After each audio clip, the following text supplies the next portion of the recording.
Chers amis, ben voilà le récit d'une visite à domicile qui s'est bien déroulée. Bien sûr, il y a quelques différences. Et on ne va pas prendre la grossesse pour une maladie. C'est sûrement une visite joyeuse, c'est un mystère joyeux. Deux femmes enceintes se rencontrent. Vous savez que nos frères et sœurs chrétiens d'Orient l'appellent la Sainte Rencontre. La Sainte Rencontre entre Marie, la Vierge Marie, et Élisabeth.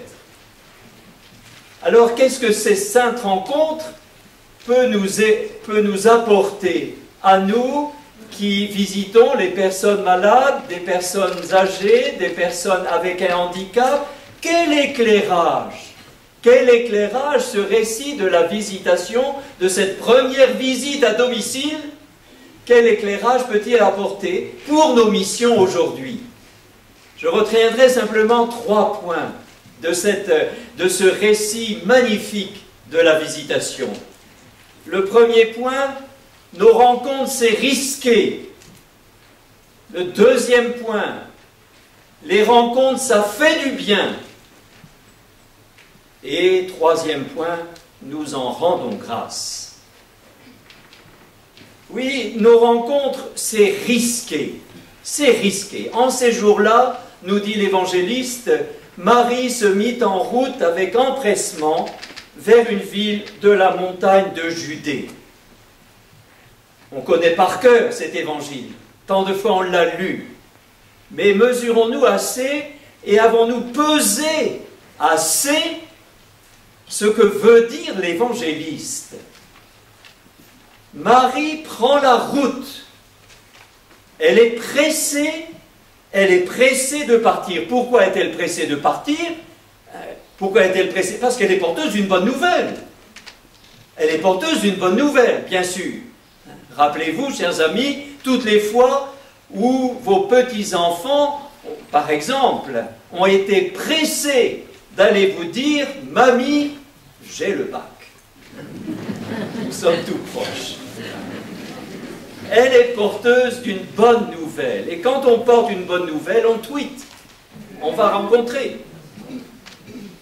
Elle est pressée de partir. Mais en même temps, c'est risqué. C'est risqué. Les voyages à l'époque, c'est risqué. Les routes ne sont pas sûres. Elle traverse les collines et les montagnes de Judée sans protection. Elle, une jeune femme, enceinte. Elle s'en va aider sa cousine qui est en fin de grossesse, mais elle ne sait pas comment elle sera accueillie par sa cousine. Elle ne le sait pas. Est-ce qu'elle va dire quelque chose à Élisabeth de ce qu'elle vit? Est-ce qu'elle peut le dire? Comment le dire? Comment s'y prendre? Faut-il cacher ce qui lui arrive? Et j'imagine Notre-Dame entre Nazareth et Anne-Karim, traversant les collines de Judée et se posant toutes ces questions-là. Comment je vais être accueilli? Comment je vais être accueilli? Est-ce que je vais arriver au bon moment? Combien de temps ça va durer? Pourquoi je dis cela? Parce que nous faisons cette expérience-là. C'est risqué de partir à la rencontre des autres. En partant comme cela, faire une visite à une personne simplement du quartier, à une voisine. En partant, nous ne savons pas toujours si l'autre aura du temps. Nous ne savons pas si ça fera plaisir ou pas. Nous ne savons pas si nous saurons quoi dire. Il m'est souvent arrivé, frères et sœurs, avant d'aller frapper à la porte d'une personne malade dans un hôpital, prêtre ou personne laïque, de me dire, Seigneur, mais qui je vais rencontrer? Comment ça va se passer? Je ne sais pas comment vous faites dans ces moments-là. De mon côté, j'invoque la Sainte Vierge. J'invoque la Sainte Vierge parce que je crois qu'elle, elle a su. Nous ne savons pas si nous saurons écouter jusqu'au bout celui ou celle que nous visitons. Il nous faut franchir parfois des montagnes de préjugés, de peurs, de complexes.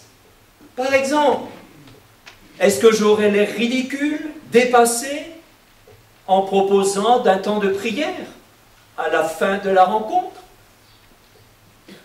En me présentant comme membre de l'aumônerie?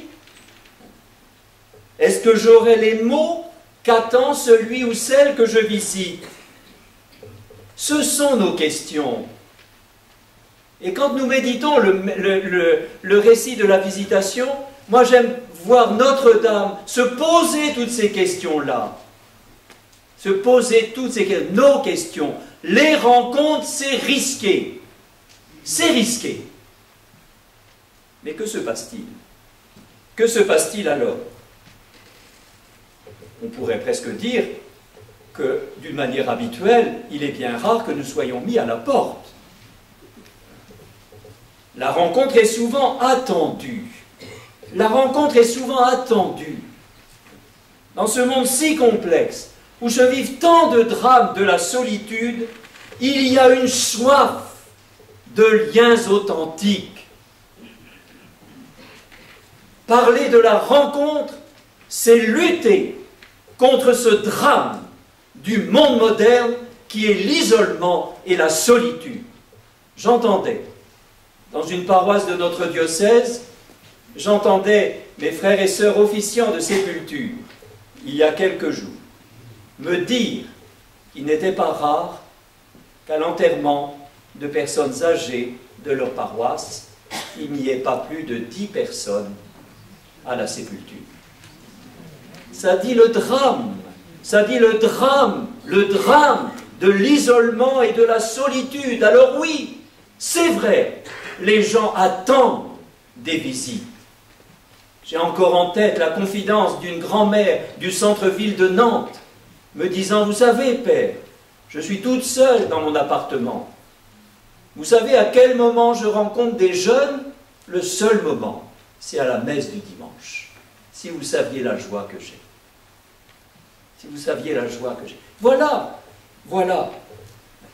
Il y a une soif de liens authentiques. Il y a une soif de rencontres. C'est la sainte rencontre. Arrivée chez sa cousine, Marie la salue, Élisabeth, habitée par l'Esprit Saint, nous dit le texte. N'oublions pas cet acteur-là, parce que pour moi c'est l'acteur principal du jour de la visitation, l'Esprit Saint. Est-ce que nous l'invoquons quand nous partons à la rencontre de nos frères et sœurs? C'est l'Esprit Saint qui fait se rencontrer Marie et Élisabeth, et qui fait que les paroles puissent être justes, puissent toucher les cœurs. Quel acteur, cet esprit? Et alors on les représente, ces deux femmes, en train de s'embrasser. J'aime beaucoup cette icône de la visitation. Ces deux femmes qui s'embrassent, se prendre dans les bras, les gestes de tendresse et d'affection qui colorent, qui marquent nos visites. Il y en a de ces gestes-là. Caresser la main, caresser le front, combien c'est important. Et ils disent, ces gestes-là, ce qui nous habite. Le pape François, dans la joie de l'Évangile, répète cela beaucoup. Il dit, sortir de soi-même pour s'unir aux autres nous fait du bien. Nous fait du bien. Rien n'est pire que le repli sur soi. Rien n'est pire que l'isolement. Rien n'est pire que de vivre dans une forteresse, entouré de sa haie qu'on taille, mais on ne voit plus personne. C'est la rencontre pour laquelle nous sommes faits. La rencontre de Notre-Dame à Élisabeth a fait du bien à Élisabeth. Mais la rencontre d'Élisabeth a fait du bien à Notre-Dame. Elle a fait du bien à Notre-Dame. Pourquoi?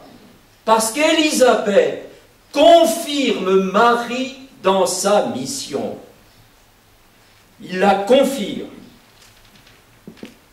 Parce qu'Élisabeth reconnaît dans la Vierge Marie la mère du Sauveur.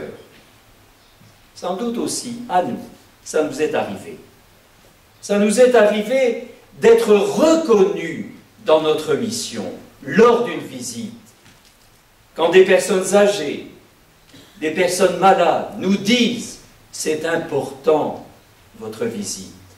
Merci de venir. C'est important que vous soyez là. » Et à travers eux, qu'est-ce que nous entendons? À travers ces gens qui nous remercient, qui disent leur gratitude, qu'est-ce que nous entendons? Plus qu'eux-mêmes, nous entendons le Seigneur.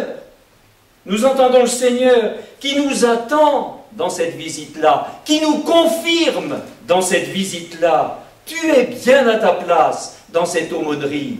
Tu es bien à ta place au service évangélique des malades. C'est beau de te déplacer pour voir ton frère ou ta sœur. Nous sommes confirmés en le vivant, nous sommes confirmés dans notre foi, et notre foi grandit. Et notre foi grandit. Et que découvrons-nous souvent dans ces visites-là? Que le Seigneur nous précède dans le cœur des personnes que nous visitons. Il nous précède. Il agit dans le cœur de nos contemporains. Peut-être même des gens que nous voyons très peu à la messe. Peut-être même des gens qu'on croyait hostiles à l'Église. Mais le Seigneur agit dans leur cœur. Et il nous attend dans cette visite. Il nous attend. Je ne peux pas oublier la visite faite à Châteaubriand juste avant Noël, lors de la messe de Noël. Je vais voir, parce qu'une dame n'avait pas pu participer à cette célébration-là, je vais la voir avec les personnes de l'aumônerie dans sa chambre. Et alors, on évoque Noël. Le fait qu'elle allait rester toute seule à Noël, elle est arrière-grand-mère. Elle était arrière-grand-mère. Et les petits-enfants et les enfants n'étaient pas dans la région. Alors je lui dis, mais c'est pas trop dur de rester toute seule le jour de Noël dans votre chambre? Et alors j'ai eu la plus grande réprimande de ma vie par une dame qui avait l'âge d'être ma maman. Elle m'a dit, mais père, je ne suis jamais seul. Et la Sainte Vierge est là. Voilà, belle leçon à un évêque quand il va visiter. C'est beau cela. Alors Marie laisse éclater sa joie. Elle laisse éclater sa joie. Le Seigneur fit pour moi des merveilles. Elle chante son action de grâce. Elle ne chante pas son... Attention, parce qu'on va dire rendons grâce. Elle ne chante pas son action de grâce parce que tout est rose. Croyez-vous que sa vie était rose? Dans un monde et dans un pays qui était occupé, où il y avait une violence épouvantable. Croyez-vous que la vie de Marie était rose quand elle a accompagné son fils jusqu'à la croix? Alors qu'est-ce qu'elle nous dit en nous laissant ce chant du Magnificat et en nous demandant de rendre grâce au Seigneur? Qu'est-ce qu'elle nous dit? Elle nous dit qu'elle chante son Magnificat parce que Dieu a révélé sa présence au milieu du monde, au milieu des hommes, dans sa vie. À nous aussi de chanter notre Magnificat pour rendre grâce au Seigneur, de l'avoir rencontré dans la vie de nos voisins, dans la vie de soignants, dans la vie de personnes visitées, de faire l'objet de toutes ces visites-là, de faire une action de grâce au Seigneur. Il nous arrive, à vous comme à moi sans doute, il nous arrive de nous désoler sur l'état du monde, de nous désoler sur l'Église, sur notre famille. Il nous arrive d'être amers, il nous arrive d'être défaitistes. Et sans doute bien des faits peuvent expliquer cela. Et il y a tant de justifications, peut-être à ces discours. Mais quelle est Quel est alors, quand nous disons ça au Seigneur dans notre prière, où va le monde et l'Église? Seigneur, où vas-tu? L'as-tu abandonné? Et quelle est la réponse du Seigneur? Souvent j'entends, quand je pose la question, il ne me dit rien. Le ciel est muet. Eh bien, la Vierge Marie me dit autre chose. Elle me dit autre chose, Notre-Dame. Dans son Magnificat, elle dit, il se souvient de son amour. Il se souvient de quoi, le Seigneur? Il se souvient de quoi? De nos ratés? Il se souvient de ce qui va mal? Il se souvient de ce qu'on s'est mal débrouillé avec un membre de notre famille? Il se souvient de notre péché? Non! Non! Il se souvient de son amour. De son amour. Alors qu'est-ce qu'il fait? Il met sur nos routes le président de la République? Non. Un billet de la loterie nationale? Non. Il met sur notre route des personnes qui nous encouragent dans nos missions, dans notre foi. Oui, le Seigneur est présent. Et en nous permettant de vivre ces visites-là, il se souvient de son amour. Il se souvient de son amour. Alors quelle joie! Oui, les rencontres sont risquées, mais elles nous font du bien, alors rendons grâce. Amen.